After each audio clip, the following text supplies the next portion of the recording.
চুলের সমস্যায় এত ভুগছি না, চুল উঠে যাচ্ছে, চুল রুক্ষ হয়ে যাচ্ছে।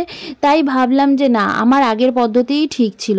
আমি আগে মাসে কমসে কম 3-4 বার হেনা করতাম, তাতে আমার চুলটা বেশ সিল্কিও ছিল আর দেখতেও সুন্দর ছিল, গ্লসি ছিল, শাইনি ছিল। এখন যেন চুলটা পুরো ঝাঁটার মতন হয়ে গেছে।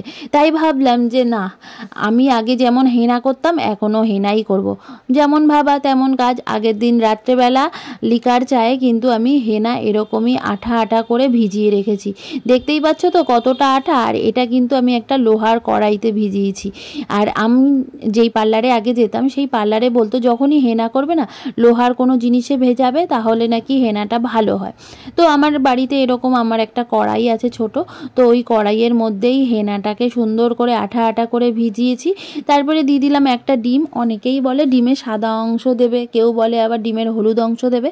আমি অত কথা শুনতে চাইনি, দূর। ডিমের সাদা হলুদ সবটাই ভালো, পুরোটাই দিয়ে দিয়েছি। তারপরে নিয়ে নিয়েছি একটা আমলকি। আমলকি তোমরা বেটেও দিতে পারো, আমি অত বাটতে যাইনি, ঘষে দিয়ে দিলাম আমলকি, একই রকম কাজ করবে। তারপরে নিয়ে নিয়েছি একটা গোটা পাতিলেবু, যেটা একদম রসে ভরপুর। আর এই পাতিলেবুতে রস থাকবে কি করে বলো তো?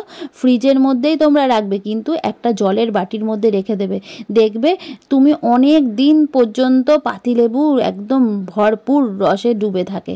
তারপরে এর মধ্যে দিয়ে দিলাম হচ্ছে 3 থেকে 4 চামচ মতন টক দই। আর এই টক দইটা মিষ্টির দোকানের টক দই না, এটা আমার অনলাইন থেকেই কেনা, খুব ভালো টক দইটা।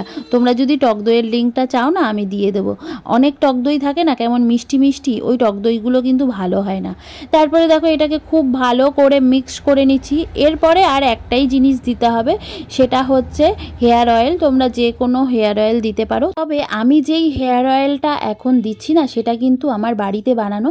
তোমরা চাইলে এই তেলটা বাড়িতে বানিয়ে নিতে পারো, একদম ইজি প্রসেস।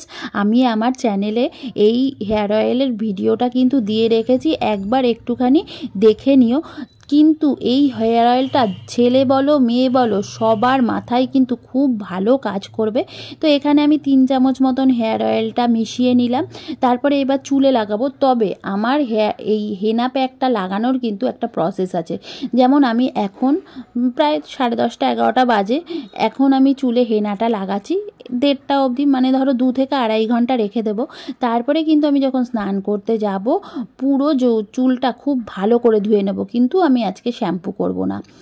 তারপরে রাত্রেবেলা চুলটা যখন শুকিয়ে যাবে, ঘুমোতে যাওয়ার আগে আমি যেই তেলটা বানিয়েছি সেই তেলটা খুব ভালো করে মাথা স্কাল্পে আর পুরো চুলে মাসাজ করে নেব। তারপরে পরের দিন আমি শ্যাম্পু করব। এইটাই কিন্তু হেনা লাগানোর আসল প্রসেস। তোমরা যদি এইভাবে না লাগাও তাহলে কিন্তু হেনা কোনো রকম কাজ করবে না। তো আমি প্রত্যেকবারই যখন হেনা লাগাই তখন এইভাবেই করি। কিন্তু ওই যে আমি তো ল্যাথখোর, এতদিন পর্যন্ত আমি মানে আগে খুব ভালো করে স্কিনের চুলের যত্ন নিতাম, এখন নেওয়া একদমই ভুলে গেছি। তাই ভাবলাম যে না, এখন আবার সুন্দর করে যত্ন নিতে হবে।